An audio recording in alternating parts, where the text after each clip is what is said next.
Where is he? God damn it. Wait a minute. Oh, Lewis entered the waiting room. Okay, I met you again. What are you doing, Lewis? You're killing me. You're killing me, Lewis. Can you hear me? Can you hear me now? Yeah, so for some reason it doesn't want to work out of my headphones. It only wants to work out of my other audio setup. So every time you talk, since I'm using my speakers, I need to mute myself so that there's no echo. Oh, that's not good. Are you sure there won't be any echo? I don't hear any echo. That's because I'm muting myself every time I'm done. So I have a little flip switch on my wireless thing. So I'm operating it like a walkie-talkie. I'm a true technology professional. Holy crap. Am I green or is that just me? No, you were green. This entire thing is so fucked up. I'm using this Magewell thing and it always does that. So in OBS, when I got this new Magewell quad HDMI capture card, I have to like mess with everything like XRGB or whatever to find the one that doesn't do the yellow. But it doesn't look like Zoom knows how to not make it yellow. There's no option there. Yeah, you look like something out of like some Saturday morning cartoon. Go Zoom. Oh, Craig. Okay, let me make sure this thing is going. Welcome to the real world. Do you still use Magewell or are you using Black Magic? Oh no, fuck Black Magic. No, I use Magewell. For this, I'm just using my MacBook Pro camera. But normally I use that PCIe card. That fucker is amazing. I love it. But you used it. You didn't like it. I tried using the Black Magic one like a long time ago, and I remember I plugged my microscope camera into it and it didn't work, even though that worked into some shitty $50 Acer monitor. So I contacted them and they said, "No, you don't understand. That's medical HDMI, not broadcast HDMI. That doesn't work with our products." And I've never heard that ever in my life. And so it had so many bugs. So when I got the Magewell one, and I went back to the Magewell because I used to use the USB dongles back when the USB dongles were using micro USB, but USB 3 micro USB, so they broke, like once a month. Yeah. But now that I have, they made the cards, I just use the card, and it works. Except Zoom is screwing with me. So it's not letting me adjust the camera stuff, so I look all, I guess, zombies took over New York kind of, and B, it won't let me output audio to a different interface, so I don't have to use my speakers. So for this interview, every time you go to talk, I unmute. God bless technology. Okay, then that should be the thing. This should be very interesting because the other problem with Zoom, what I like about Zoom, if the technology works, is it flips between us, so we're not both on the screen at the same time. So whoever's talking, so. Yeah, I don't know. We'll see what. This is funny. So I'm curious if there's any setting for video here. Let's choose video settings. All right, here we go. Right. Widescreen, enable HD. That's not. That looks better. You're green, but you're better. You're still green. Oh, better green. Don't see any. Yeah, there's touch up my appearance. That's not touching up my appearance much. Yeah, you're green. You're still green. Still green. Christ. This is the real world of technology. This is what I try to show people. This is what real technology professionals are like. Why am I green?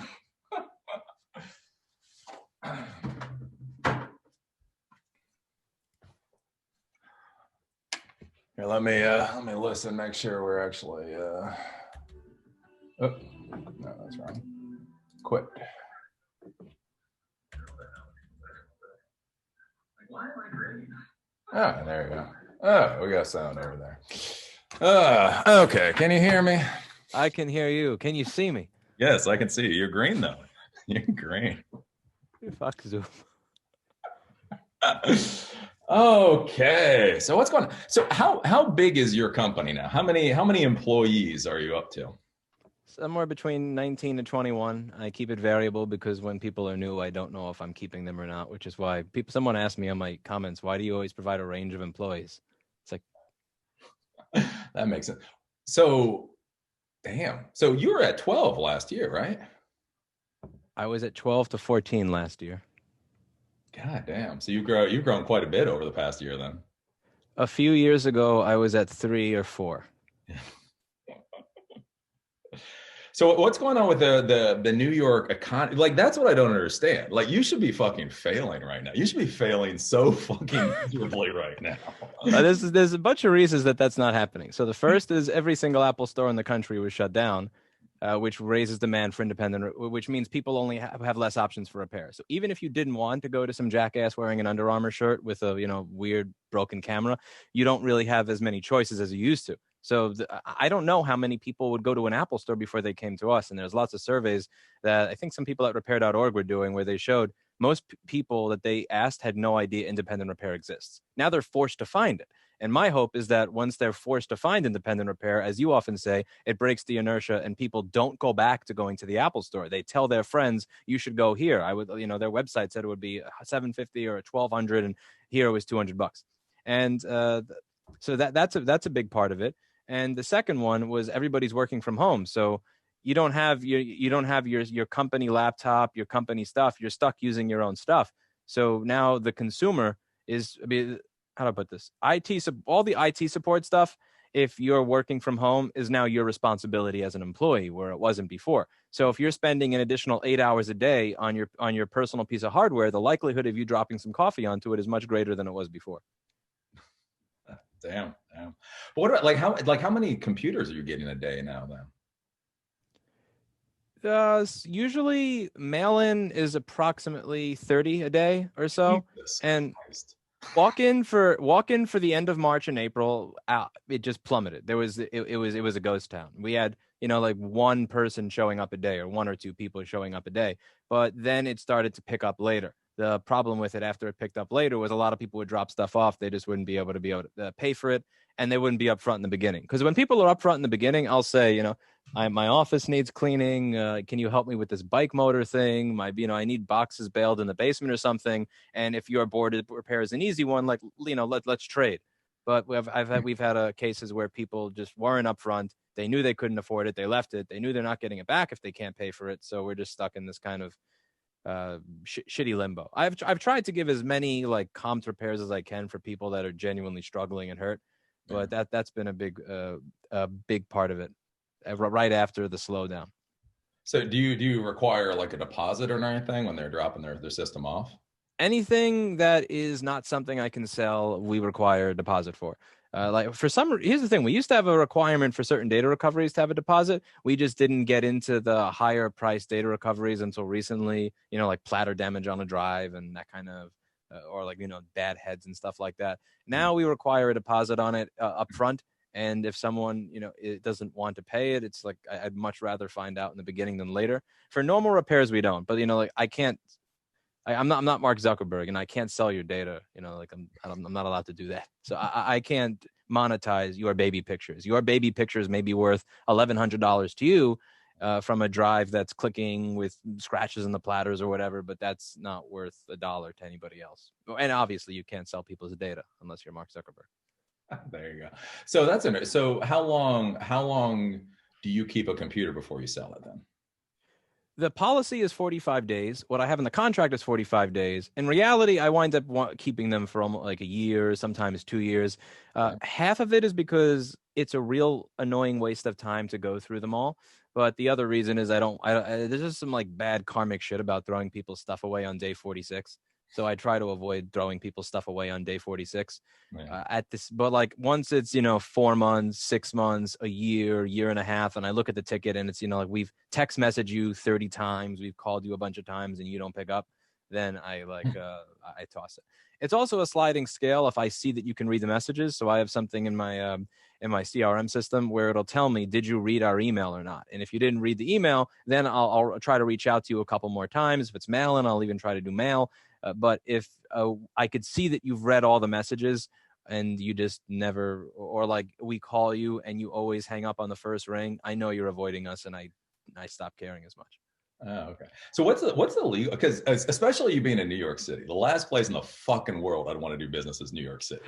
Like, what are the legal requirements in New York? I mean, 45 days seems like you probably legally can't sell it. Can you? I think it's 30 or 45. I forget when I read it. I believe it's probably 45 days. So I made my policy 45 days, but we almost We virtually never get rid of anything on day 45. It's usually several months more of contacting and contacting and contacting before we throw anything out. Yeah, okay. The So worst then, one that I ever had was someone said that they went on vacation to Nicaragua and they wound up getting stuck in a Nicaraguan prison for somewhere around 3 to 5 years. So this customer from 2011 wound up showing up somewhere around 2015 or 16 looking for their stuff. It's like, I tried everything. I called, I emailed, I texted, and he's like, and he wasn't like really mad at me. He was just kind of sad. He's like, I got stuck in a prison, and I was like, dude, I mean, what do you want from me? It's like, oh, I kept your stuff until 2014. At that point, I threw it away. And so that's it. So with the viewers, the 150 viewers you brought to me, do you have a warehouse that's, because if you're getting 30 computers a day, you must have a few that haven't been picked up. Do you have a website where people can buy the used ones off of you, or do you actually just toss them? I specifically don't want to sell computers online because there's so many people that walk in the store that are willing to buy them. Selling stuff online is a pain in the ass. It's, I didn't notice that the Z key had a little scratch in it. Your picture wasn't high resolution enough, or I don't think this computer's for me. I want to be able to put it in. If I'm selling something that is used and not new, I want to be able to put it in front of somebody and say, spend a half hour in the store, use it, try it out, open it up. I don't care. Inspect it as much as you want. Do you want this? And then once they say yes, that's a sale. I don't want to sell used computers. I know I've had students that do that before online, and it's an absolute utter nightmare. Also, chargebacks are much easier to win via mail than they are when they're swiped, and the computers that we'd be selling would be much higher value than our normal services. So there's a lot of increased risk for no reason. And also there's the fact that I don't have enough of them. So if I had 1,000 of these a month that I needed to get rid of, I'd happily put them on a website. But I don't have, thousands of machines. So if I have this many customers that want machines and this many in stock, I don't see why I would go a route that increases my risk and also is a pain in the ass. Like, I have to make listings. I have to put the specs up. I have to take pictures of every area. You have to answer a bunch of questions. I'd rather just, if someone walks in, try them all out, open it up, see if it fits your needs, and if it does, great. But also it's more financially viable to use them for their individual parts than it is to actually sell it. It's like an A1466 MacBook Air from 2015. You can get on eBay for maybe $325, $350, but you could sell the screen assembly to a customer for $300. People would still pay $300 or $400 for that. The board, this is crazy, but the motherboard by itself often goes for more than the actual computer does, which I don't understand one bit. So you can, if you part it out, it's much more useful that way. And if we run out of part stock or the last part of something is bad, I'd much rather be able to grab something there than have to tell the customer it'll take a week for me to get a part because I sold that computer for less money than I would have gotten using it for a repair.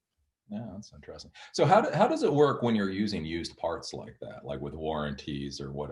Because normally you use a new part, obviously. How comfortable are customers with, parts that were cannibalized?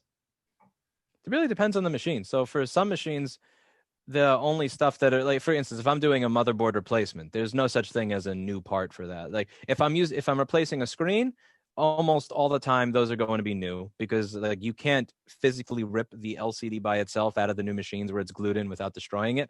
Yeah. So that's always new. Like batteries are always new. But if it's, let's say, something like the top assembly has a big dent and I can't fit a new screen in there, there's no such thing as a new assembly. Like they stopped making that computer 5 years ago. They stopped stocking it. So that doesn't exist. So I would have to buy a used one anyway. So we usually offer the same warranty. Usually it's anywhere from 3 months to a year, depending on what's wrong with it. It's very, very, very rare that if we give someone a 3-month warranty, we don't help them 6 or 8 or 9 months down the road.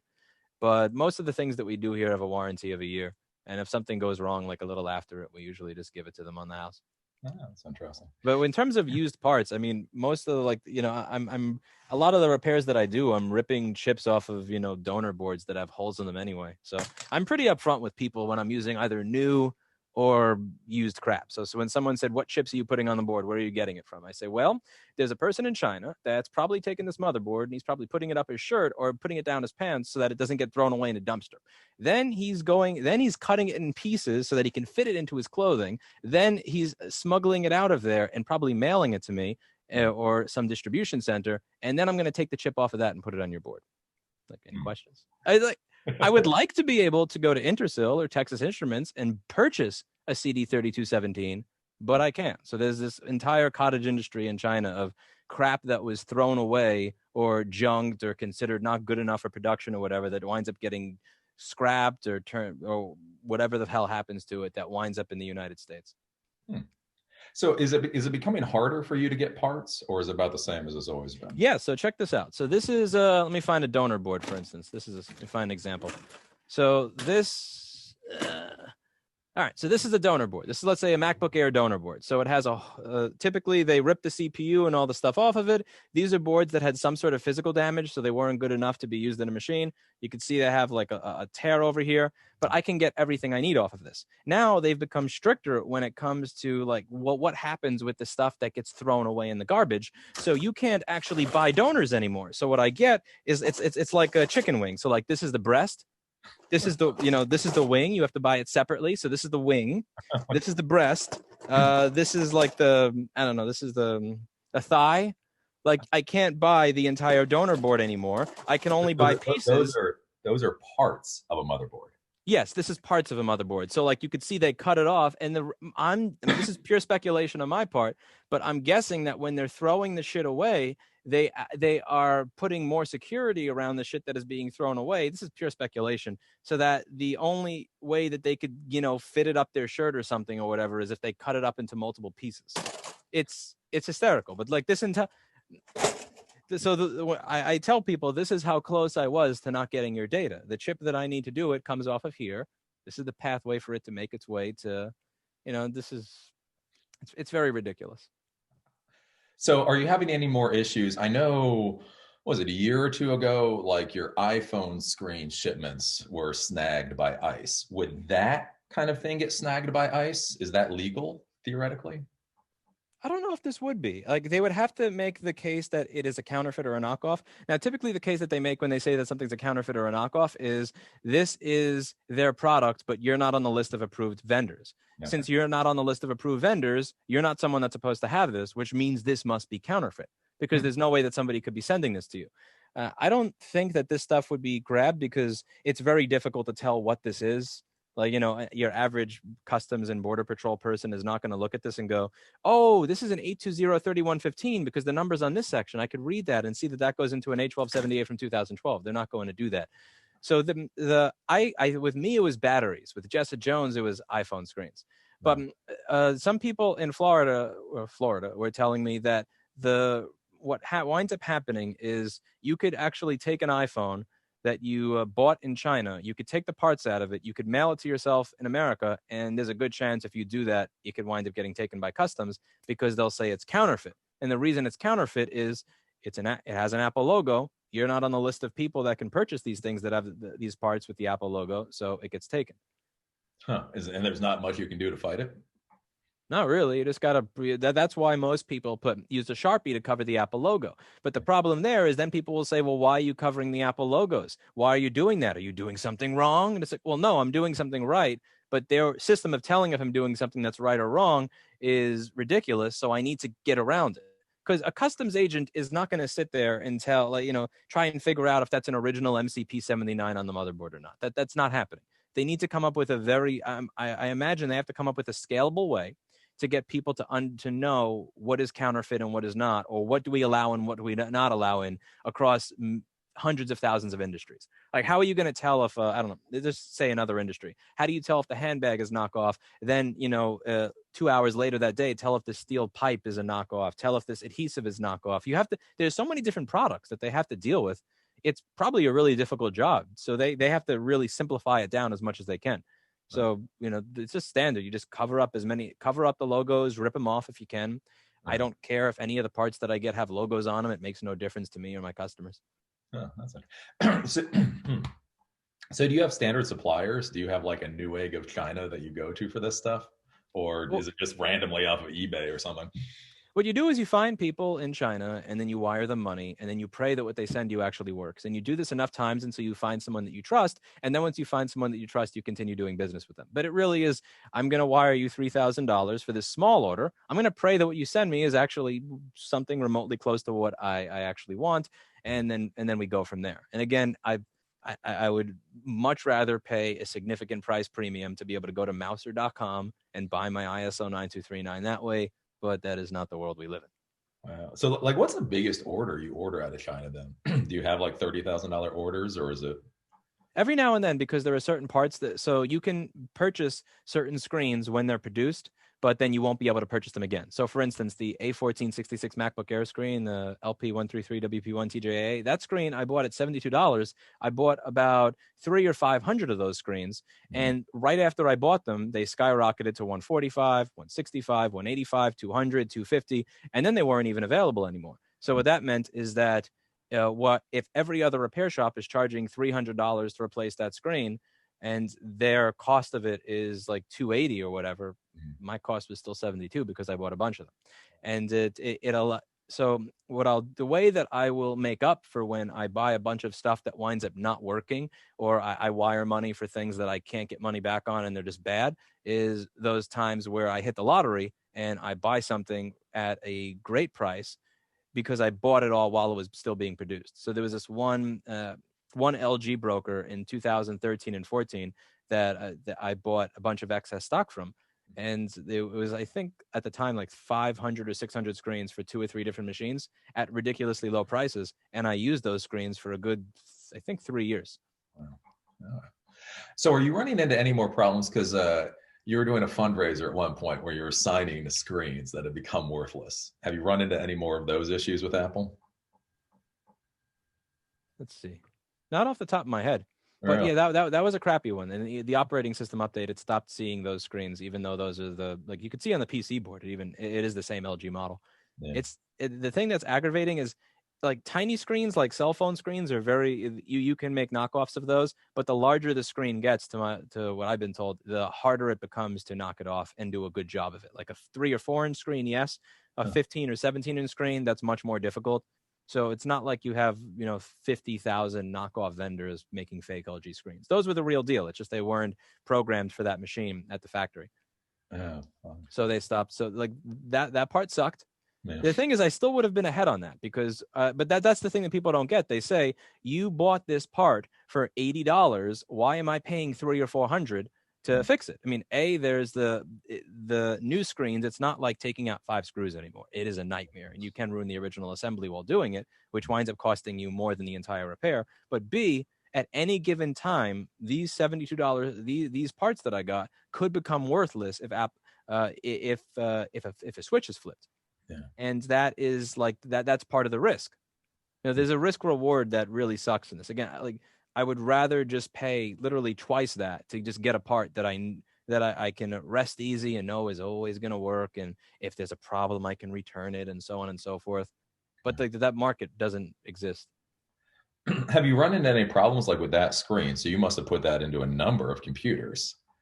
Yes. Did you get any of them back with people saying, "What the fuck happened to my screen"? Go back to your old operating system, my friend. Oh, is that all you can tell them? Yeah. Or go to the Apple store and ask why you did this. I mean, I don't really have much that I can. Like, there's not much that if you were a customer in 2013 and you had your screen fixed, and then in 2019 an operating system update comes out that says, "Oh, you fixed your own computer. Fuck you." Like, how am I supposed to anticipate that happening? I feel bad. It's just what. There's really not much I can do there except for there's a piece of software that you could install to get around the thing where it would keep the screen black. You'd have to install a piece of software, and I think you used like a brightness like a slider for brightness or something instead of it working. Like it sucks, but there's not really much that I can do at that point. Yeah. So what about, because didn't Apple just come out with a program for people like you? Aren't they supposed to be bringing you into the fold with some independent repair, God knows what? Isn't there some type of system that they've created? Yeah, it's called Independent Repair Program. At first, I did a video saying thank you, Apple, for this program because I thought this is a great idea. I got a bunch of comments saying I'm a moron for thinking nicely of them. And then that was completely 100% confirmed. So a lot of people have said that I'm purely anti-Apple without ever giving them credit. I'm happy to give them benefit of the doubt. It's just every time I give them benefit of the doubt, I wind up looking like a moron.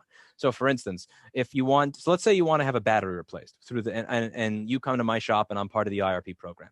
Mm-hmm. If you go to an Apple store, they'll do it on the spot. For me, what I need to do is I cannot stock batteries. So for all the repairs that we do, I stock lots of parts so that even if half of them are bad, I always have a part I always have a part on the shelf so that I can give you very quick turnaround.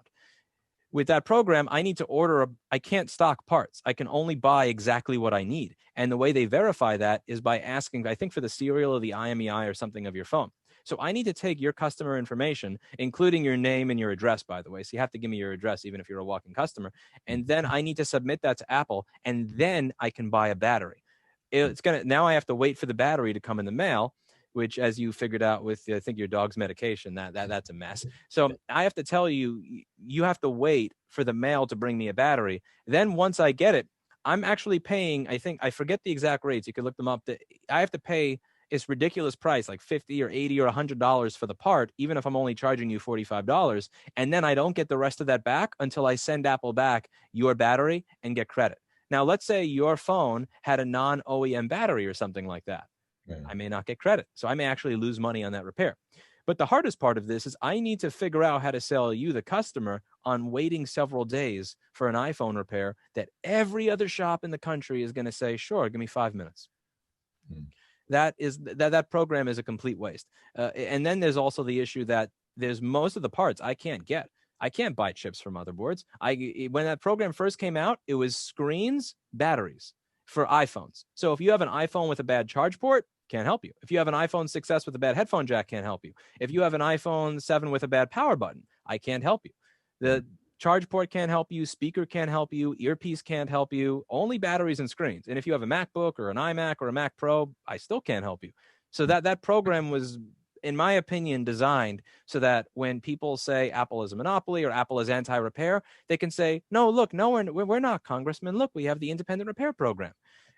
That program is useless. It's less than useless because no customer in their right mind would ever say yes to having something fixed by an Apple IRP unless they were not aware that there were any other options that existed. Can you be that and what you do at the same time, or do you have to sign a contract saying you aren't going to do what you do? Well, they're allowed to inspect the facility at any given time, and if they find things that you shouldn't have, they can revoke your access to it. So I'm sure that they would just take one walk through my store and see some of the surprise bits that I have here that I'm not going to mention on camera, and they would revoke everything, and that would be very, very bad because I have access to certain things here that they don't want me to have, and it helps me do my job. Every now and then there'll be someone that sends me a message saying that expect the box to show up on Thursday. And on Thursday, I'll have a box with no return address, and there'll be a bunch of goodies inside the box and like little tools and things that will let me do things. And I would never be allowed to be in this program. And also, when you apply, you need to follow. They have the right to approve or revoke you. So there's no way in hell I would ever get approved into this. If I did, the moment they inspected my facility, they would say, get out of here. Crap. So you're kind of famous now for making a crap ton of money and employing 20 people off of fixing Apple, but not using Apple. And so a curious question I have is, if you have all this used Apple equipment that works anyway, why don't you use that in your business? I don't want to. Honest, okay. I mean, I have let's see. I don't know where I would use it in my business. Really? But I mean, like with this machine, for OBS or for a cash register or for your employees needing something. Well, I need this machine to work. Apple just works. No, it doesn't. It'll randomly die or start randomly crashing or some other BS. And yeah, okay. Are you still a Lenovo fan? I still have my P50 laptop. Their new stuff everybody seems to be going in the direction of Apple. Eventually they will. Yeah. Cool. So then one of my questions now is, in the disaster that it appears to be New York City. So you're getting 30 computers a day, which means you have a shit ton of valuable assets in your store at any one time. How does that make you feel with all the mostly peaceful protests going on? Like, how is that working with your business and all that? I mean, if ambassadors of peace visit, there's a very nice solid gate. There's a good alarm system. I don't have one of those gates that you can cut with bolt cutters. I have one of those gates where you're going to need to come by with a forklift to get in. I it it was a priority to me to not have a place that looks, how do I put this? There's a lot of stores in New York City where they look down on you if you get a gate, or it's like a real gate, not one of those crappy shutter ones that like look that you can just get in with bolt cutters, because they want you to see the product, or they think people are not going to walk into the place, or that if they walk by while you're closed and they see that, they're not going to look in because or they can't see your display or anything like that. I've always found that to be a narcissistic way of looking at it, and yeah, just short-sighted, because you have all of the stuff on display, and there's this little thin piece of glass that you could just punch and get in to get there, and you think that that's not going to happen in a city with vast income inequality.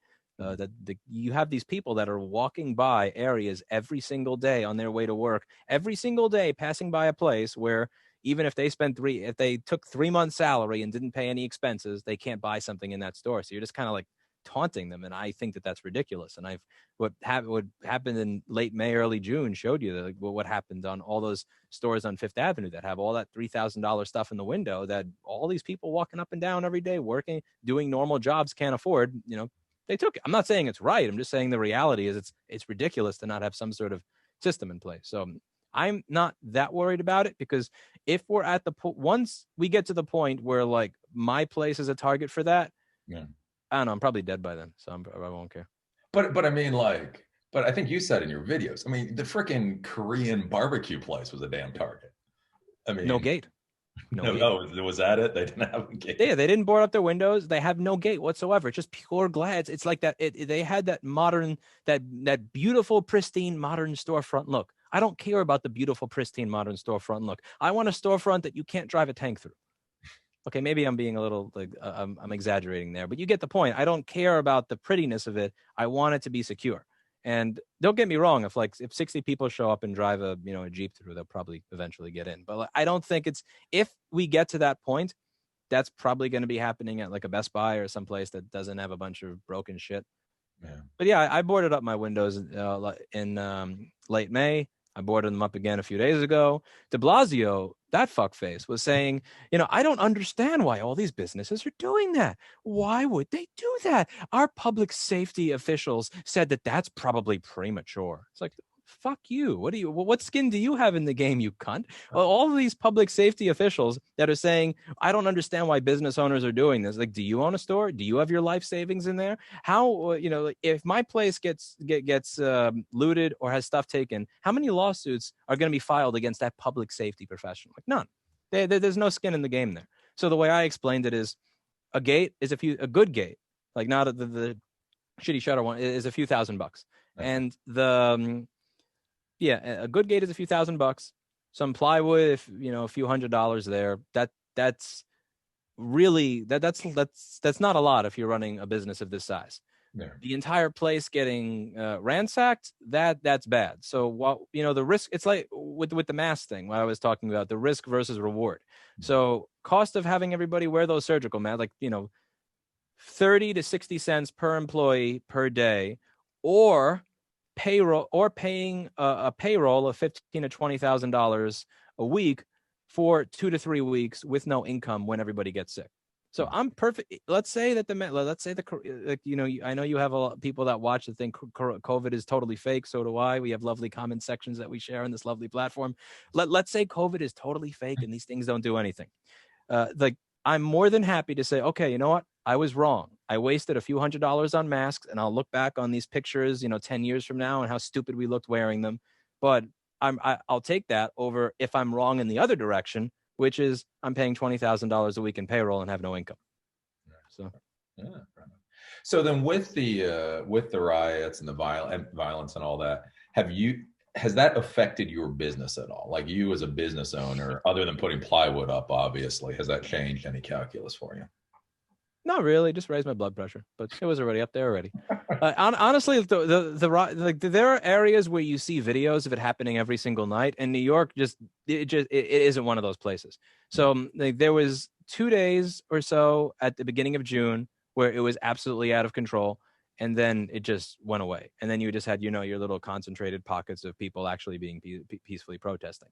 And even with everything happening with the election, like you had some people with like lighting garbage cans on fire in the street. They got arrested, and that was that. There are areas like Portland where every single day you see something. And granted, I'm not on the ground in Portland. I'm just saying what I see online. But like every single day you see something crazy happening for 2 or 3 months. It's kind of different in New York. It's I don't know. It's maybe a tuned down level of crazy or so, but it's not like it's not that bad. And even where there's the increases in crime are very specific times and in very specific areas. It's not like it's happening everywhere. Like most of that stuff is, like 1 a.m. in this area. It's not like it's always, and also the amount of crime, even if you doubled it, the crime that we had before, for the most part, was low. Like there's a long way to go back to 1987, and don't get me wrong. I think we're on the path of going back to there, but that's a long path to walk. Well, because I know I watched one of your videos where you were sitting there with your girlfriend and all of a sudden there were gunshots and you're like, okay, time to go. So yeah, see, that's what I'm talking about when I say isolated areas, like the area that I live in. See, that's the area where there's more gunshots, not here. So like there was actually literally one block down from my apartment that had like 2 or 3 murders recently. Jesus Christ. So then what about like outside of your business? Are you thinking about moving at all then? I mean, are you, especially with your girlfriend is very nice. So I mean, like, She is. Here's the funny thing. When she came here from Hawaii, she said, I don't know why you call this a bad neighborhood. I love it here. It's so nice. And I'm like, just give it a month. And the month passed, and she's like, this person on the street ran up to me while I was doing a stream and started yelling in my face. I'm like, yes, Erica, tell me more. Like, do you think it's a bad neighbor? She's like, no, I like it. And then like she went to volunteer at one of these organizations where they give stuff out. And then someone was like saying, just like taking stuff forcefully and like yelling at her. She met my martial arts instructor, and she's starting to get some more confidence in those situations, which I'm happy with. She carries something around with her as well, and she's like talking back on it. Then someone like 12 or 1 a.m. when she was going out to pick up food from this food distribution place, like pretended that their bottle fell and that she did it and was about to hit her or something. And like, it's like, yes, now you realize, like, I live here because it was close to work. And also I like, if I'm honest with myself, I think a big part of it is I just don't feel like letting you win, Like it's stupid, but a part of me thinks if I leave and I go from paying what I pay now to paying 40% more, then I've kind of let the assholes win. I want to let the assholes win. But like, you don't think, I mean, like you've gone from fixing computers in the park to having 20 employees. Most people just upgrade the residence after a while. It's not like they're losing. They just move on up, as they say. That's the other thing. Like, if I were to move from my apartment, just for me to side grade my apartment, I would be spending probably $1,000. So like for me to even if I were to find an apartment right now that's the same amount of money that mine is, even in a worse neighborhood, it would be a much crappier apartment. I don't know why my landlord hasn't raised my rent yet, but he hasn't. So for me to get something that if I wanted to have the apartment that I have right now in a nicer area of Manhattan, it would be somewhere around $6,000 to $8,000. I don't want to do that. Or I could live in a shoebox, but I don't want to do that. Now you have shoe boxes that are like $3,000 to $4,000 that are like the size of this office that have the ceiling of floor glass.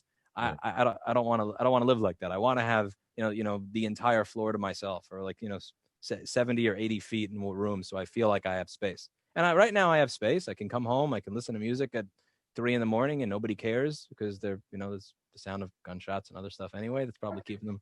But I have thought about moving. The only issue there is moving the business to another area would require.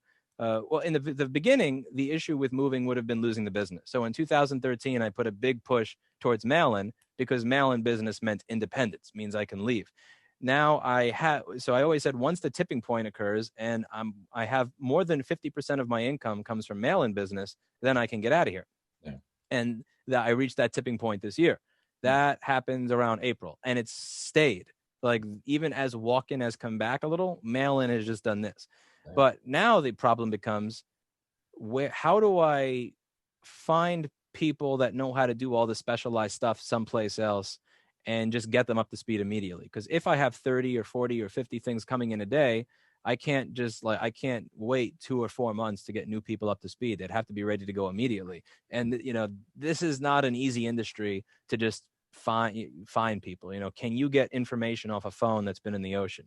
Can you get data off of a drive where the heads have scratched the platters? That's not something where I can put an ad up on Indeed or monster.com. And even if I threw money at it, find someone. You have to teach them. And so right now I'm working on coming up with a framework that allows me to grab someone off the street and make them good at this job, even if they haven't been following my videos or doing this stuff. And that's my current challenge. Because once, if I do that and I can create that, then I could actually just, go to Delaware or Massachusetts or I don't know, somewhere else, or Florida or something, and just pop up and start fresh. Do you think, would any of your employees follow you, or any of your employees sick of New York? Some would, some wouldn't, because they have family here. Some of them recently bought homes here and all their family is here. So a lot of the people wouldn't follow.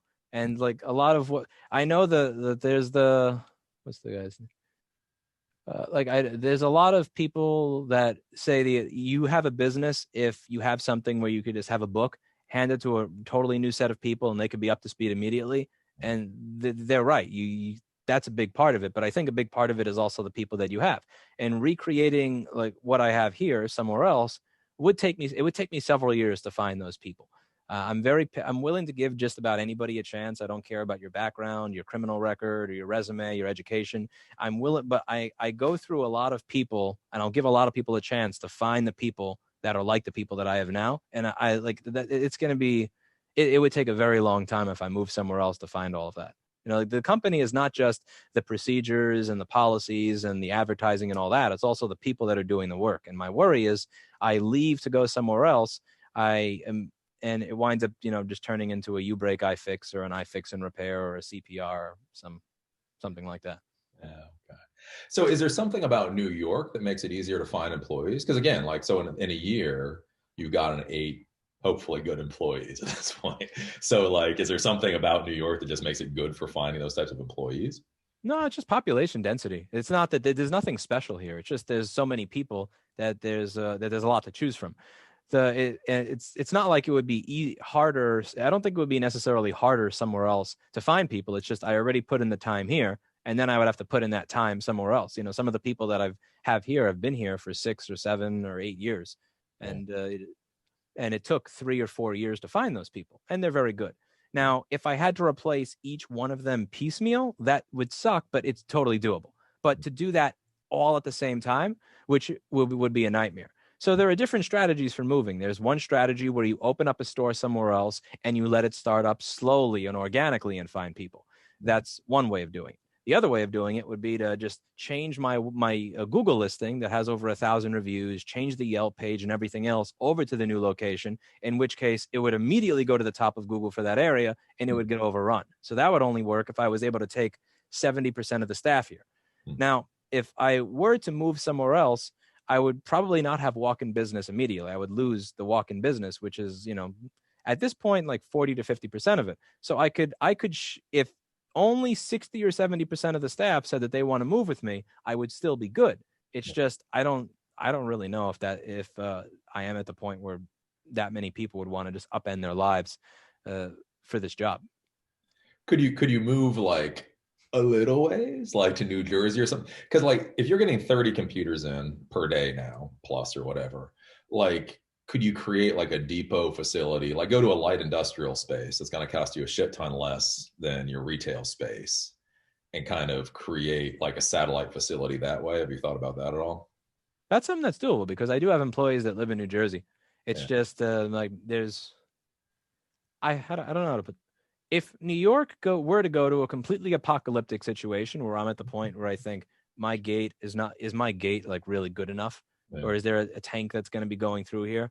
Are the areas that are right next door going to be great? Because like if I'm here and here it becomes a shit show.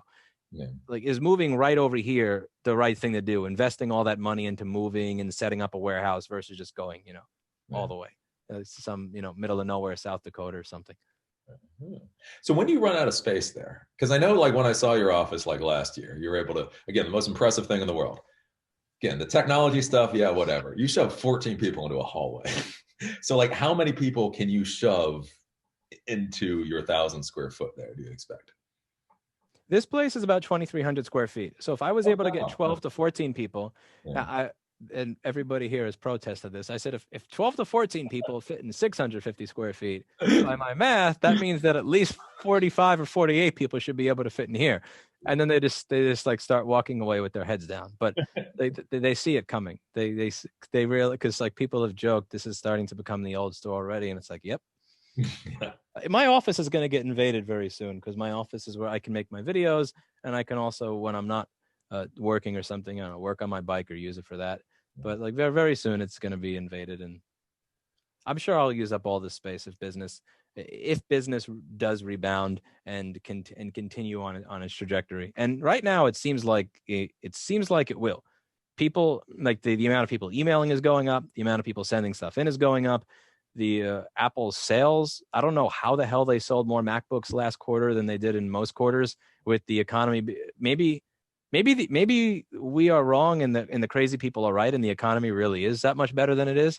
Why do you think people right now why do you think Apple is making more money right now selling high cost luxury computers than they have for the past several years? I have no explanation for it. Yeah. So then how many like so you're at 20 something employees. So how many employees like what's the biggest you want to make this thing? Like normally business owners have an idea. Like they know they want thousands wherever they're at, or they know they want five wherever they're at. Like what's the biggest you actually want to grow that thing? Originally, I thought this would really just be me fixing boards and Steven Viniera dealing with customers and doing reassembly. I thought this was going to be just a three-person business.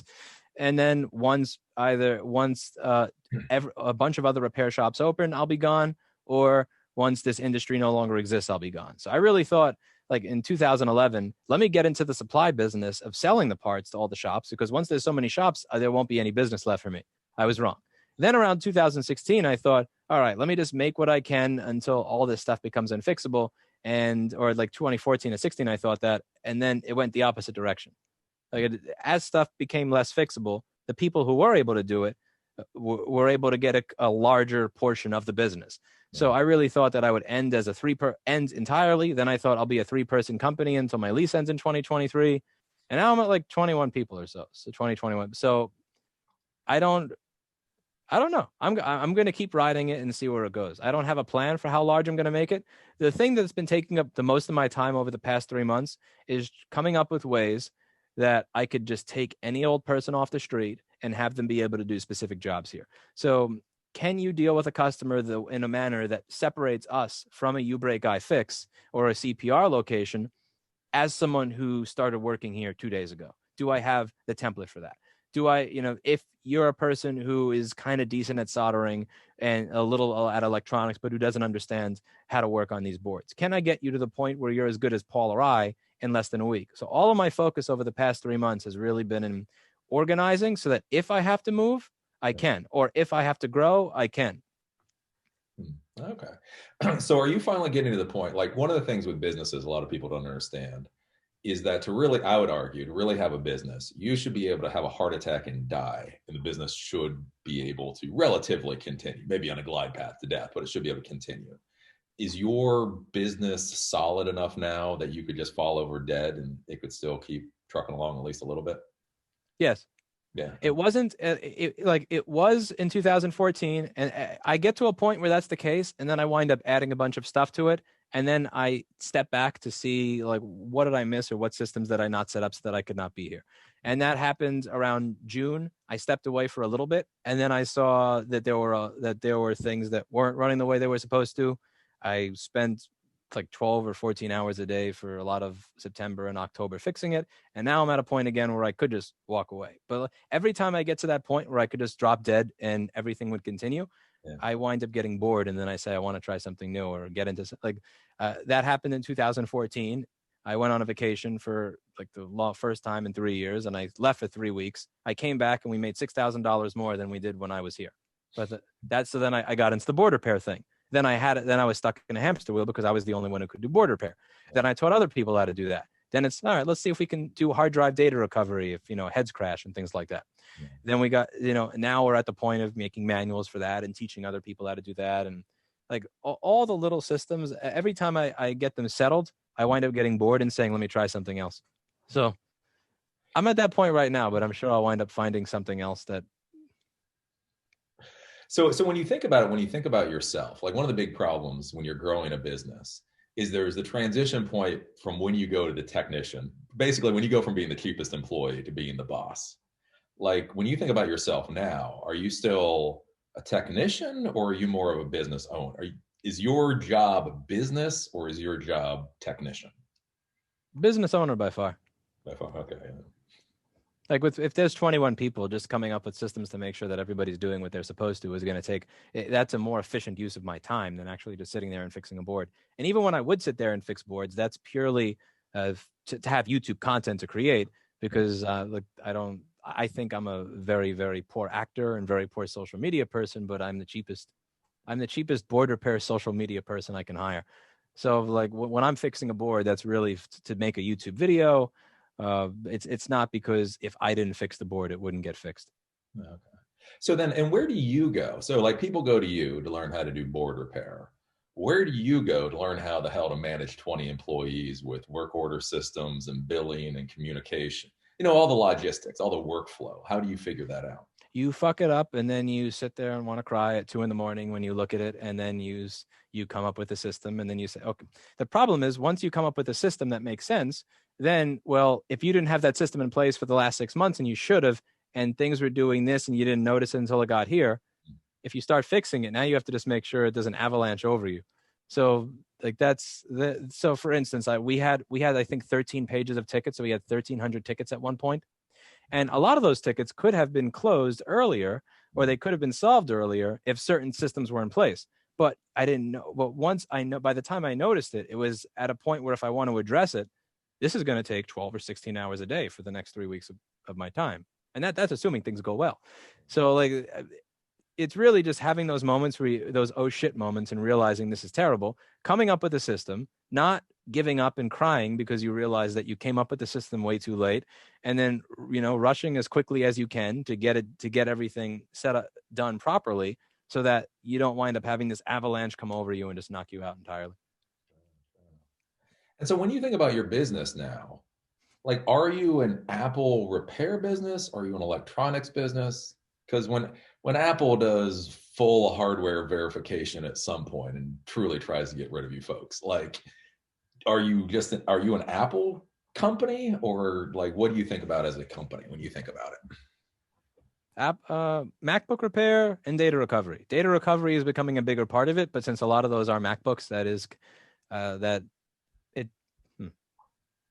if they wind up blocking everything out, it probably would then become more of a data recovery company. But the thing is, the data recovery is on Apple products, which they're trying to lock you out of to begin with.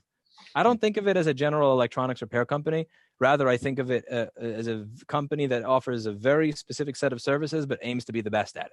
So the reason that I don't repair your kitchen oven or your computer or like an Acer machine or anything else is I want to work on items where I look the best, where I can offer the best service. And like in the beginning, it's easier to start off saying I'll take anything, but as time goes on, you kind of hone in on something where you can be better than everybody else. And I'd rather do work on something where I think we can be the best here rather than we can be kind of mediocre at all these things.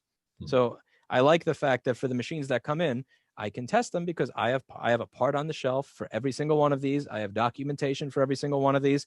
Even if I can't buy a chip the right way, I can get the chip off of a wing. I have the chip on a wing for the machines that I do work on.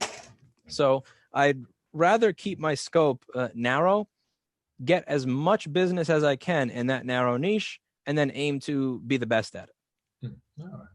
Is there any other niche that you're looking at? Is there anything else that might be nearly as valuable as Apple to you?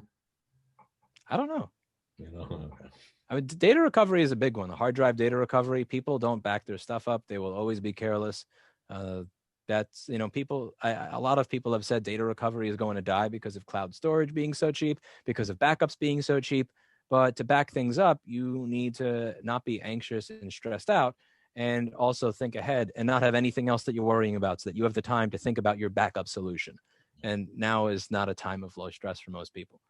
So that's like, there are a lot of people that said, half of the data recoveries we do get are people that say, I thought I had this syncing option on, or I thought that I copied this to here, but clearly I didn't. Yeah. So that's going to be around for a while, I believe. So with now that you have 20 employees and you have employees that have stuck around with you for a while, have you figured out what the hell career progression looks like at Lewis Rossmann? What I tell a lot of the new people is that, this person that may have started at $12 an hour or something is now making like this amount of money now. And Yeah. here's where he started. I want people to know that there's a path. If you want to stay an extra hour or so and you want to learn how to do these things, if you prove yourself here, I have no problem teaching you board repair. Steve would have no problem teaching you data recovery. David would have no problem teaching you iPhone data recovery, how to do, trace repair on these boards. If you're willing to put the effort in, there's ways that you can make more money here. But it really is something where it's like that. It's up to you. There are people that have been here for 4 or 5 years in the exact same position that they were 4 or 5 years ago that display no sense of curiosity as to, like, there are people who just do basic reassembly and they go, why does it always look like they soldered a chip over there? Or when there's this problem, why did he always put green stuff over this little wire under the SMC here? Like, there's that natural curiosity, and some have it and some just don't care. It's just, I want to be able to go to work, put my headphones on, do my reassembly, and leave at the end of the day in an environment where nobody bothers me.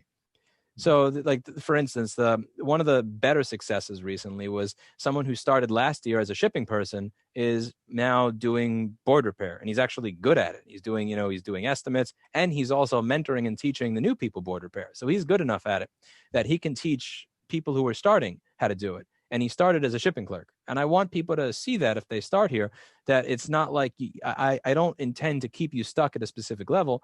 If you can do that job exceptionally, or you can handle a different job, then by all means, I'm open to try you out for it. Do you have like specific positions then with pay rates, or I don't, because that doesn't, because different people wind up getting paid different things, and they may have the same title, but it could be you're willing to speak to a customer and you have an attitude when speaking to a customer. So that'll be adjusted, because I don't have specific titles and then pay rate for this. It's always there's a lot that goes into what I'm going to wind up paying one person versus another. As you've mentioned on some of your older shows, it's so like, how desperate are you for someone at that point in time? What does the market look like at that point in time? But also it's, what are you capable of? So there are people that I've hired that are like incapable of speaking to customers because they don't speak a word of English. Like, I can give him a seat, give him a board, give him a station, and he can fix it. But if that person's sitting next to someone who has equal knowledge, but when there's 5 calls on hold, can pick up and help me with them, that's going to be taken into account into pay rates. Interesting. So as you're growing, you're bringing on all these employees. Like, one of the things I've been talking about lately is the issue with activists at like Coinbase and Pinterest and some of these other companies. Are you running into any problems, since every fucking thing in the modern world is now political? Are you running into any issues with 20 people all shoved into a small space and saying stupid things? There's not. It's very difficult to be political about MacBook repair. I'll say that. It's kind of difficult. I have had employees tell me that probably likely different political views than I do in certain directions, that, I'll have a friend message me and go, oh my God, I can't believe you work for that guy. And then he'll message them back and go, are we still friends, or do you hate me?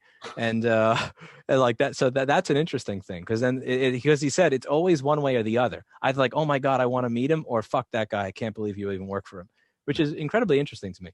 But he said, when that happens, I wind up just saying I can't be friends with you anymore, because that's just kind of. And I said, you shouldn't not be friends with somebody because they don't like me. And he goes, no, it's not because of that. It's just because they're willing to cut people out of their lives for crazy reasons, and I'm tired of it. I haven't had any of that stuff here. I've had your normal, when you have a lot of employees, like, this person may not like that person, or that person is, aggravated at this person kind of stuff. I haven't had any of the sort of political activism stuff.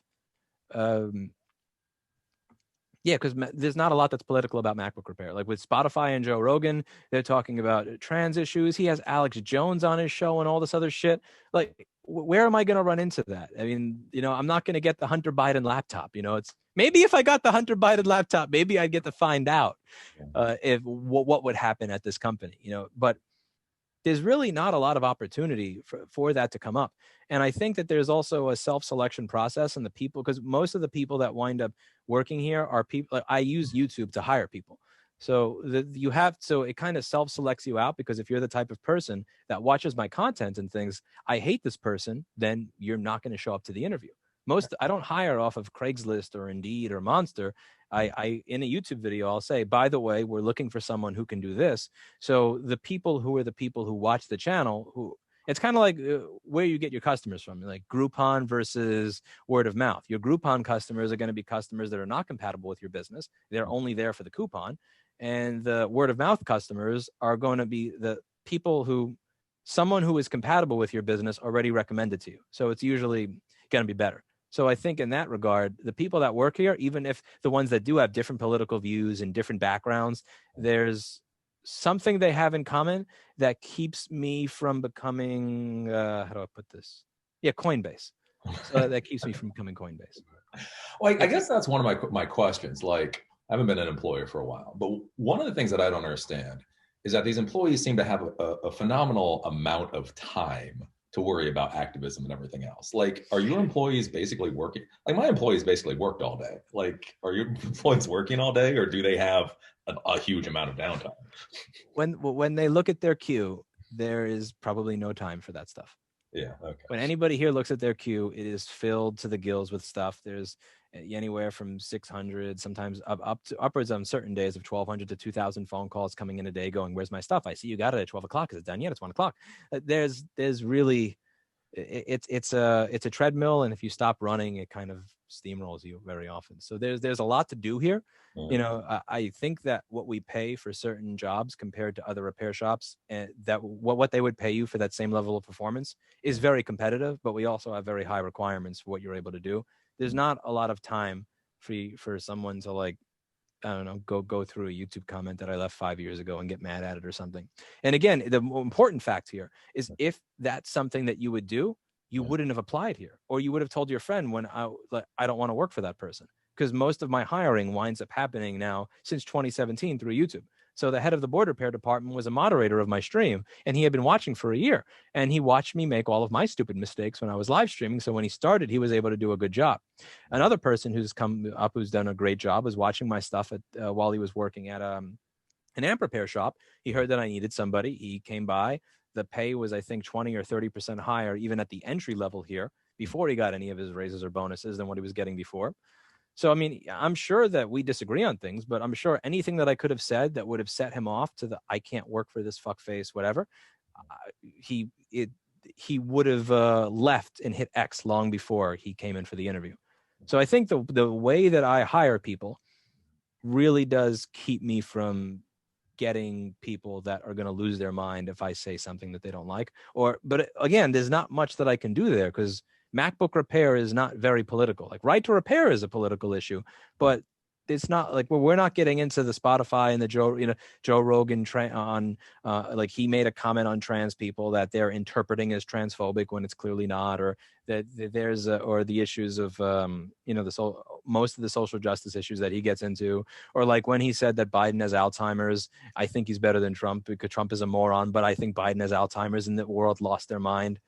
That's not really my business. Yeah. All right, fair enough. So are you at the point of hiring or contracting out any like human resources services? Since you're getting up to 20 employees, you'll probably be up to 30 at some point. Like, when would you look for a human resources professional, just to make sure that if there are any issues in the company, that's all being handled legalistically? That's a bridge that I'll cross when I get to it. That's a bridge you'll cross when the lawyer shows up. Okay. Yeah. I haven't had. Yeah, I've had have I had close skirmish? I had close skirmishes a long time ago, but otherwise, no. Yeah. Oh, cool. So kind of switching gears to YouTube. So here's my question for you, because I remember when you were like little and small, and I took you under my wing, and now like everybody says I'm copying you. I'm like, fuck. Why do you think you have just fucking taken off on YouTube? You're soaring on YouTube. Why do you think you're so popular? I don't know, and it makes me feel weird. I don't, a million, 1.3 million people are not supposed to be watching me. It's just watch someone else. It's weird because I used to work at this small recording studio that had all these rehearsal rooms and classes, and then at Avatar Studios, and I was surrounded by people that wanted to be famous, that wanted to be known, that wanted people to hear what they had to say, know their opinions on issues, be in front of the spotlight and on camera. And I hated it. I wasn't a social person. I liked, I switched over from being the intern to become a recording engineer or an assistant engineer to working in the tech room, specifically because I wanted to be away from all the people. I didn't get along with a lot of the other assistant engineers and production assistants. So I sat in my tech room. I worked on my stuff for 8 hours, and then I went home. And it's really, really just blows my mind that of all of the people that I met during the 2 years that I spent working in the entertainment industry as a tech, there was really only one person that has more followers or subscribers than me that was working with me, which is weird because I really made these videos with the idea that there's probably a maximum of 300 people that will ever see them. Yeah. I have no idea why people are here. The YouTube algorithm, as you know, makes it considerably more confusing. I upload a video of a board repair, 8,000 people watch it. I upload a video of a kitten, 80,000 people watch it. I upload a video of a shitty building, 800,000 people watch it. And then on the 800,000 view video, I'll have comments for days going, why are you making this? Nobody's going to watch your channel if you don't do board repair videos. Where's the board repair videos? Why don't you have a board repair video? This channel is going to shit. And I'm just reading that on this video that has 800,000 views, and then pointing to my board repair video that has 8,000. I have no idea why people are here. I have no idea what they want. And it's one of the reasons that I haven't treated YouTube as a business, because with my main business, I know what makes me money. What makes me money is that the U-Break I Fix person is reading off of a script, doesn't sound like he knows what he's doing, gives a longer turnaround time or a higher price. Whereas when you walk in here, you could see the microscopes, you can see people working. We'll look at it while you're here. We give you a good price, good turnaround, and we sound like we know what we're talking about. I know why I make my money here. I know what my value proposition is. I know why people are spending money with me as opposed to my competition. With YouTube, I have no fucking clue why I have more subscribers than EV Blog. That blows my mind. You have an actual engineer that knows electronics, that knows what he's talking about, and then you have a jackass in the jacket. Like, I don't understand where the fame is coming from, or where the attention is coming from, or where the admiration is coming from, or I understand where the hate is coming from usually, but I don't understand any of it, and it's very confusing to me. Yeah. So then how do you come up with creating content? Because you have cat videos, then you started doing your retail series or your real estate series. Like, are you actually starting to try to figure out what the hell the algorithm wants, or are you just still screwing around? There was this one person, the one landlord that treated us like garbage and laughed at us. And I wanted to share that experience with everybody else. So I said, I wish I had the camera on for this. Next time I go to view a space, I'm going to have the camera on. And I had the camera on and I uploaded it. And people all over the country that are not used to dealing with dishonest New York City hucksters really seem to enjoy it. And they one of the dichotomies that I think is hysterical, and I'm sure I'll get a bunch of shit for the political comment, is people in areas like, New York City is such a shithole. Look at all those dishonest real estate salesperson, like, as they vote for Trump. One of the things that I found that is a lot of people. Okay. But when I post a video of a piece of New York City real estate that I'm actually trying to rent, and I'm saying this is ridiculous, this is a dump, it's coming from a genuine place, because even though I've lived here my whole life, I'm not pretending that I hate New York for the views. I actually don't like it here. I think it's a shithole. I just, I was too broke to leave the state, and I had opportunities here when I was 17 or 18 to work at these places, and I was too broke to go somewhere else, because if your apartment is $1,000 and your income is $1,300, and you go somewhere else and the apartment is $800 but your income is $0, that moving when you're broke is hard to do. And then, like, I slowly started building something here, and I've been working towards the ability to leave. But it's not like I'm making up that I think New York sucks for many reasons. I've thought that for a very, very long time. So I think that comes across as genuine when I'm doing the real estate videos and I'm showing that, listen to this dishonest broker try to explain to me why them lying about the space's size by 40% is okay.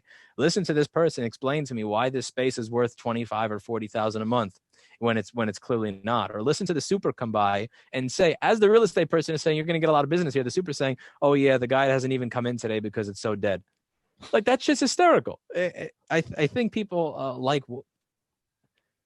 I think there's a large group of people that don't like New York City dishonesty and culture, that just kind of enjoy looking at it and laughing at it, or like the underbelly of it, because every time you go and see people talk about New York on YouTube, they're showing, look at all the nice restaurants and look at all the look like they show you those Casey Neistat kind of, going by the nice areas and seeing everything, and they're like, wow, it's so beautiful, but they don't get to experience all of like the true New York City experience. Like, let me move my small business without getting screwed over. Good luck with that. Yeah, funny. So what do you think the future of your YouTube channel is? Are you just going to keep bullshitting around and doing whatever? Or do you have any kind of plan at all? I have zero plan. I just talk about what I think in that particular day, and I go from there. Every time I thought, let me make a video series, let me put work into it, it's been a complete clusterfuck. So I did a 25-part series on free PBX because the whole idea was I wanted people to be able to see the status that a ticket is in before they pick up the phone. So that this way, when a customer calls, you can go, oh, okay, Chris should answer that one. Or, Yeah. that's new money. Okay. Or, oh, that person wants status. Let me transfer that to them. I thought that was, so I made this 25-part series on how to, even an idiot could set up a business class phone system. I lost 500 subscribers. A bunch of people said, stop spamming my feed. What is this shit? So when I actually put effort in to make content, it goes poorly. But when I simply record what I'm thinking or what I'm doing with my life, it goes well. And I've noticed this pattern recently. Erica pointed it out to me, where you have these YouTube channels that have 5 or 15 million subscribers. And what happens is it's a story. You could tell by the titles, because the titles of the videos are not specific. It'll be something like, that place was available after all. And it's not a title that matters to you unless you were following the story. So the truly successful YouTube channels appear, there's a story that's been going on for several years, and the people who are watching are just there to be along for the ride. Yeah. And I think that's probably what this channel is going to turn into. It started off with a bunch of random crap, and then it's just going to kind of slowly become the story of my life, or whatever I'm making it into, or whatever I'm doing.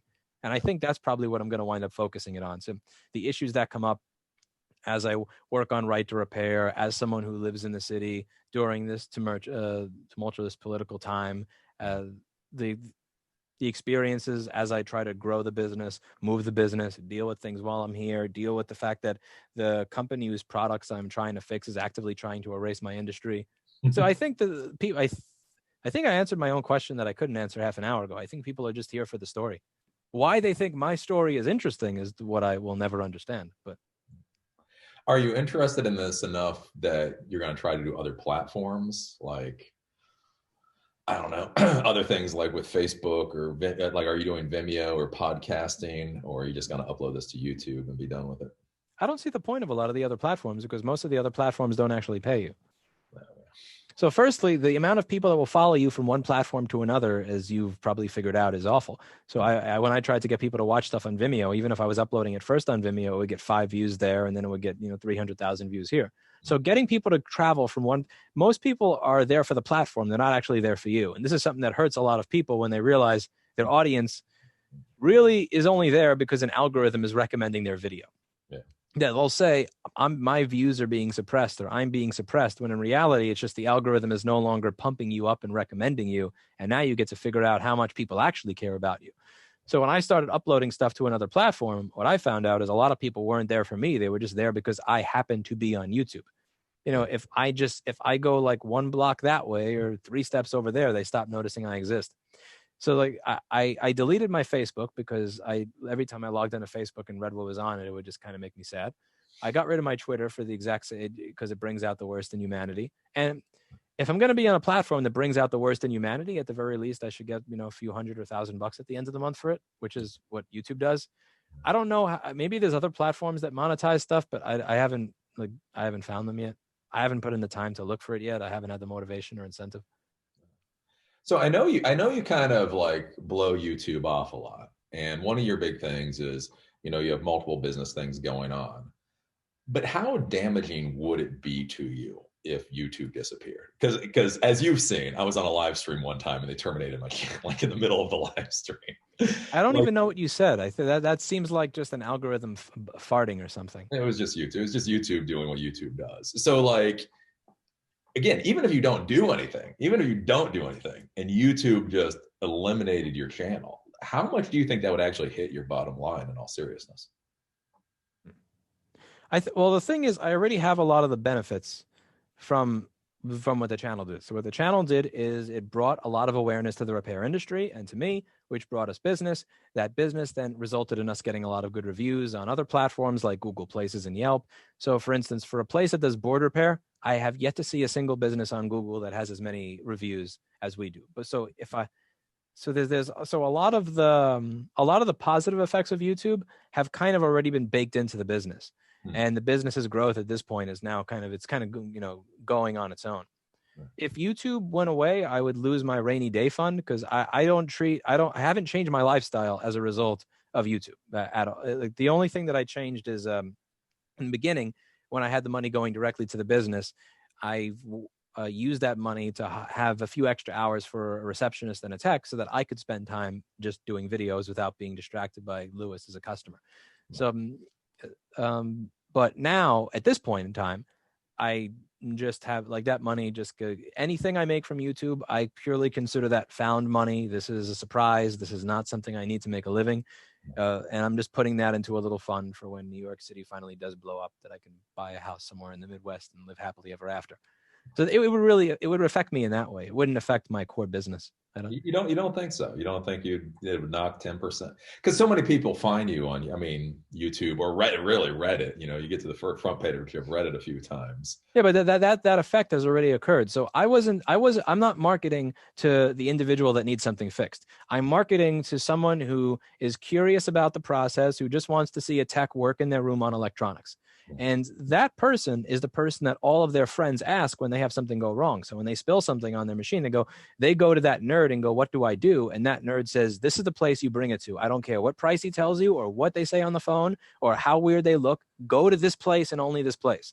I'm not directly marketing. So what the YouTube marketing that I've done, it's not really marketing to someone that needs something fixed. That it's content for a very specific niche group of people. And that niche group of people are the people that are going to refer me to everybody else in their life.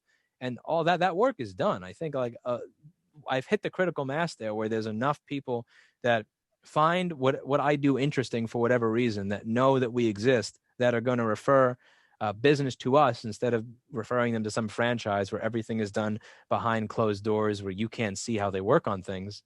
That base that's already kind of started. I don't think that the average customer searches MacBook repair, MacBook repair shop on YouTube and then watches my video. I think that most of the people that say that they were referred to me say, "My friend told me to watch this YouTube video. Or my friend said he found you through YouTube." And I'll say, "Do they use a Mac?" And they'll almost all the time they go, "No." But so since the market, like if Google went away as a search engine, or if I was deleted off of the Google as a search engine, I think I would be somewhat more screwed. But most of the people that show up here, they don't show up here because they watched the video. They show up here because a friend had watched the video. And all of those people, I think, already know who I am. Okay. Sadly. But I don't want to be switching gears a little bit more into politics. So like last year, oops, shit. What happened? I could still hear you. Oh, I don't know what. I got an email. Okay, close mail. There we go. Real professional today. It all disappeared because my email thing came up. Anyways, switching gears again to politics. So last year, you were getting all hot and heavy into politics and flying all over the fucking place. Did that stop just because of COVID, or did that stop for other reasons? Well, I show up at hearings when they occur. There's no more hearings. So I mean, it's half and half. So half of it is because of COVID, and the other half is right to repair is really not that important to most people. In contrast to COVID stimulus, lockdowns, immigration, abortion, like there's so many hot button issues that are more important that right to repair always just kind of gets tossed to the bottom when it comes time to legislate. or choose what's going to be worked on in a legislative session. But yeah, COVID stopped it absolutely in its tracks. I was going to continue with it, but it stopped. It stopped because of COVID. All right. Did you find, I don't know, how do you put this? Did you think what you were doing was actually valuable, or was it just fun to do? Fun to do for certainly fun to do, but it's valuable, but not in the way that people would think it's valuable. Valuable in terms of me getting legislation passed? No, it's not going to happen. I mean, one of the places that I went to, I'm never going to forget this. One of the gentlemen that I recorded said, I went to speak to him after to talk about the email that I had sent him, and he said that he had not set up his government email account because he couldn't figure out how to since he had been elected. That was in Maine. These are the individuals that run our country. So that's not going to happen. What I'm aiming to do is I want to showcase the process to all of you. So the same thing with the real estate series. And I think I'm starting to hit on what it is that makes the channel somewhat popular. People want to be a fly on the wall and to just like watch the cockroaches scatter or look at the corruption. They want to see what's going on in these corrupt scenarios. So, people will think, well, if you just go there and you explain it, it'll get passed, right? Well, no, I'm going to explain it. And then someone's going to explain how a magtrometer and a microwave explodes. And then the politician's going to laugh at us and say, better luck next year. That's incredibly infuriating and aggravating. But rather than just hold that in, I want the world to see that. I want the world to see this is the reason that they say right to repair is bad, because you're going to install TikTok on a cell phone. I want you to hear one of the people who's a paid lobbyist of the ESA say that the video game will play the console. I want you to realize that the people who are lobbying against right to repair are that stupid. They are that stupid. They think a video game plays a console, not a console plays a game. And that after they give that garbage answer, that the politicians will stare and go, okay, yep, sounds good. Because what's useful there is for people to realize that that there is a complete and utter disconnect between the people coming to testify and the government. That it almost doesn't matter what you say, because if you're on the right side, any ridiculous thing you say will just get, oh, yep, sounds good. Mm-hmm. So how do you think, did Massachusetts, was it a couple of days ago, they passed the right to repair thing for their cars? Yeah, they did. That was on the ballot. So that wasn't where you're asking a senator or a Congress or a House of Representatives member to vote in favor of it. This is where you're asking normal people to vote in favor of it. And obviously there it won by a landslide. It was over 75% of the vote was in favor of right to repair there. Yeah. So who's spearheading this? Who is the Che Guevara of the right to repair world, to actually get that ballot initiative on? I hope not me, because Che Guevara used to shoot people in front of their family members. So I'd really prefer to not be on that edge of it. But I think that it's a good and a bad thing that my name is inextricably linked with right to repair. Almost anywhere on the internet where you see anybody discuss right to repair of any kind, my name always comes up. That's not something that I intended to have happen, because I'm not a very likable human being. I'm not a likable person. I'm not a sociable person. So having my name associated with it means that if someone doesn't like me, they don't like right to repair. And that's a bad thing.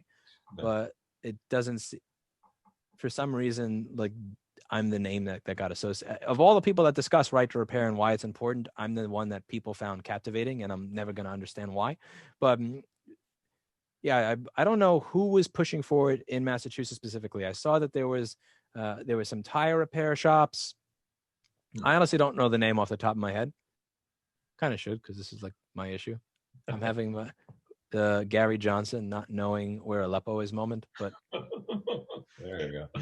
So like, is there anybody that you look to as a leadership of the movement, or do you actually see yourself as some of the leadership in the movement?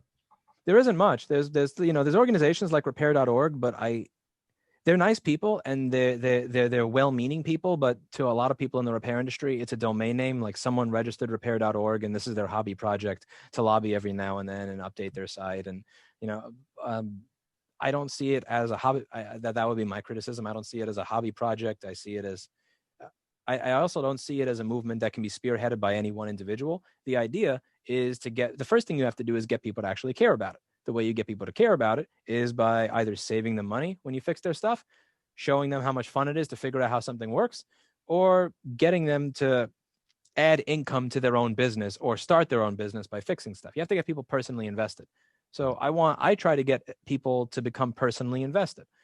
because once they're personally invested, if you have enough of people, let's say working at Apple, that became engineers because they started watching my channel when they were 16 or 17 years old, I don't know, maybe what happened at Coinbase will happen to Apple, but to write the repair version of it. I'm not sure, but I think that the culture has to shift before the law will reflect it. Is there just not enough money? Because, one of the big things is a lot of people don't really think about it, but a lot of the social movements really are pushed by economics. So a lot of the push against fossil fuels is because there's people making shit tons of money off of solar cells. So like when you say that right to repair, there's not a real real head to it, a real push for the movement. Is it just because nobody yet sees a way to make a crap ton of money off of right to repair? It's really the fact that most repair shops are really busy doing their job and they don't have the luxury. The average small repair shop owner, if you have a line out the door and you have customers wanting to know when it's done, you don't have time to fly around the country and represent yourself. Most repair shop owners would want to be there. They'd want to show up. It's just, I don't want to pay $1,000 for a plane ticket, $200 for a hotel so that I could show up in front of a politician that probably is not going to help me anyway. A big part, I've tried to increase people's turnout. And the way that I do that is I show up, I record 14 opposition lobbyists that all bullshitted and made something up like the game plays the console. Then I record myself speaking. I record the politician saying, well, only one person showed up from our state, so I don't know why we should focus on this. And I'm doing that because I want to incentivize people to actually show up. Mm-hmm. I would like to start an actual organization dedicated to doing this professionally. And there's someone who reached out to me a few months ago who said, what would you do if you had, let's say, this amount of money? And I said, you're just making that up. And then he gave me his full name. Then I Googled it. Then I saw the SEC filings associated with this guy's name. And I said, oh, shit, you actually have 100 times that amount of money. So that's something that is currently in the works and being worked on, having a 501c3 or C6 to be able to do this and really hammer this home as a job. I would definitely love to do that as a job. It's just, I'm not a multimillionaire, there are these articles on Google that say Lewis is a millionaire. My net worth is $1.3 million dollars. It's almost as if they translate subscribers $2, which, as you probably know, is not fucking true. But there's no association there. But I have the money to run my business. I have the money to not worry about how I'm going to pay rent next month. I do not have the money to run a professional organization that does this. But I know I would do a damn good job of it because people who do have money, who have more money than I have to put into it, have raised a lot less awareness and have honestly scared the opposition lobbyists less. I remember when I traveled to Washington after the Boston hearing, there was someone there who saw me in the hallway, and they're like, and then their testimony was actually nervous while they were there. They didn't like it, and this happened also in Maine with someone from CTIA. I remember seeing their hand shivering or shaking. It's because they realized that you're not bullshitting to 3 people anymore that are over the age of 60 that don't understand technology. Yeah. You're bullshitting 1.3 million people and all the people that they know. And so what I'm aiming to do is put a light on it as much as I humanly can, so that once I actually have the resources that I can start really hammering this home and in testifying in every single state and lobbying the individual members of Congress on as a job, that I can do it successfully. Cool. So I guess wrapping up then, so I asked all the questions, is so what do you, as a business owner, what is your biggest concern going into 2021? Or what do you think the biggest problem for 2021 is going to be for you? There are too many to even count. Okay. The first is that the idea of economic recovery is laughable. That's completely and utterly fake. Yeah. I'm not necessarily afraid so much of not getting business, because people are, if the economy does well, more people are buying the devices, and they're going to break them. And if the economy does poorly, you can't afford to buy a new one, so you have to fix the one that you have. So that I'm not afraid of my business going under because the economy goes bad, because there's always it's proven itself in 2008-9 and now that I wind up doing better when there's a recession, because people don't want to buy a new one. Yeah. The question is, what happens when 3 or 5 million people that haven't paid rent since March are now told that they can get evicted from their homes, and like mass social unrest occurs to the point where it's impossible to do business in that area, which is why I'm putting as much effort as humanly possible into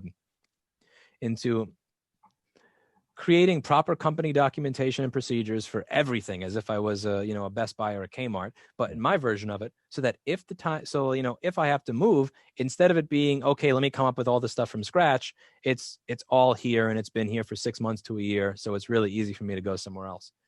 My biggest concern going into the future would really be just New York going down the shitter faster than I actually have the means to leave. That's probably my biggest concern going into the future. I mean, are you really concerned? Because that's one of the things I wonder with New York. I mean, I obviously am not from New York, only spent a little bit of time there, but it looks like a crap show. And so, like, what I wonder is, like, at the end of December, January, when all those the eviction moratorium ends and the foreclosure moratorium ends, and all of that, it seems like it's going to get ugly. I mean, June was a prelude. It was a very, very tiny little prelude. Like that you have the defund the police thing. That's going to be the defund everybody. I mean, my CPA told me that all of his clients that were commercial property owners in Manhattan are not paying their property tax because none of their tenants are even paying them. So like that's, and property tax makes up, I think, 45 to 55% of New York City's revenue. It's something over 35 or $40 billion. That's, how do you pay your property tax when none of your tenants have paid rent for 8 months to a year? That's a great question. There's a lot that's going to wind up falling apart. And don't get me wrong, it's going to fall apart all over the country. This is not like this specifically affects blue areas. It's just, it's going to affect the areas that have the highest prices for things first. So if your income is 0 and your rent is 500, you're still fucked, but you're less fucked than if your rent is 4,000 and your income is 0. Like, your income is still 0, but it's just there's a greater divide there. So there's going to be more unrest when the difference between your income and your expenses is this versus this. So yeah, my real worry going into the future would be, I want to be ready for the moment at which it's time to just tell everybody we're out of here. Which means being ready for the fact that some people may not want to leave, which would mean, having to replace them and having a system in place where I actually can replace you within a short period of time and get some level of similar work out of you. I'm not there yet, but like I'm always looking. I always got and I'm glad that I did the work in 2013 for mail-in, because there was 1 or 2 people here at the time that didn't like focusing on mail-in, because the mail-in customers were typically much more picky than the walk-in customers. Also, if there's an issue and you're giving it back to them and it's like, oh, there's a stain over here. It's like, oh, come on. Yeah, sorry about that. Let me just clean that off for you. But when you mail it back, you can't do that. You can't like unscrew it and just fix something that you didn't do 100%. So mail-in was difficult. I'm very glad I did that, because I've solved problem 1, which is income. I won't have 0 income if I move. I'll have, 50 or 60% of what I have now rather than 0. But I haven't really solved the problem of how do I just copy and paste this to a new location. And going into 2021, I guess more going into winter, being in New York, how concerned are you of COVID itself? Because again, we just hear the stories about your hospitals being overrun and the people being buried in an island somewhere. Like, as a New Yorker, do you actually notice that, or does that affect you? Not much. I know I'm going to get a lot of people that say I'm a callous, complete, utter piece of shit, but I've read the stats for people between the age of 18 to 34 that don't have pre-existing conditions, and like that, I probably take a greater risk when I ride my bike next to an Uber driver every day. I just, 2 people here have gotten it. One lost their sense of taste for a short period of time. The other had a cough and a very, very mild, and I feel tired. And then he recovered like within 2 days. I'm doing everything that I can to try and keep people from getting it. Like, I bought a gigantic, it's probably just placebo for me. I got this like $800 gigantic air scrubber for the store that's loud and running all the time in the front. We wipe off everything all the time. Everybody here has to wear a mask when they're in the store. which I'm breaking my own rule for this video, but I have the door closed over here. Like everything winds up getting wiped down, as we work on it. I'm not treating it as if it doesn't exist, but it's not as much of a worry for me as everything else. Like I'm in that, I actually wasn't able to get my test results for the free test back fast enough. So the chance I got it, but by the time I took the paid test, I didn't have it in my system. So I'm going to get the antibody test soon so I could see if I had it. I'm pretty sure I had it at the beginning of October. And if I did, it did suck, but it's not I don't know. I'm not barricading myself in my house, if that's the question. Yeah. Okay. But I also I'm not one of those people that's like, this was invented by Bill Gates to put the vaccine with the nano. I don't get, do you get all those comments? Do you get all the comments where they're just, I get all the comments that you do and worse. I think I'm probably a little bit more liberal with the ban button than you are. yeah, okay. But like I stopped. I used to pride myself on reading every single comment, and up until I had 150,000 subscribers, I actually used to pride myself on commenting on every single comment. So if there's a Reddit video I did, that front page, I would literally respond to every single question in it. And at some point I realized that if I continue to go down that road, I will lose all of my mental health and stability. So I just stopped doing it. But every single shitty comment that you get, I get, and then some. There you go. Fair enough. Okay. Is there any final words you want to tell the people at home? I don't know. Thoughts about life, liberty, COVID? I don't know. The only thing I would say is, regardless of who winds up winning the election and regardless of all the stuff that's going on, always figure out how to position yourself so that you wind up coming out ahead. Like if you spend 5 hours a day arguing with your family members and friends and everybody else on Facebook about politics, what is the win there? What do you get from it versus spending 5 hours a day, let's say, coming up with better systems to run your business so that if shit hits the fan, you can actually leave or something. I'm like, throughout this entire process, I've been thinking about what should I do so that I come out on top so that I can still provide for my employees and my family members and myself. And it's really easy to get dragged into the muck and to like watch the news and just kind of, or walk outside and see what's going on and just get really sad. But just think about, instead of putting time into grieving all of that, put that time into working on your own business, working on yourself, and what can I do so that 1 or 2 years from now, I'm less screwed than I would have been had I just focused on the news and nothing else. Yeah, fair enough. Cool. Thanks for showing up. Thanks for doing the interview. This was fun. Yeah, that's good.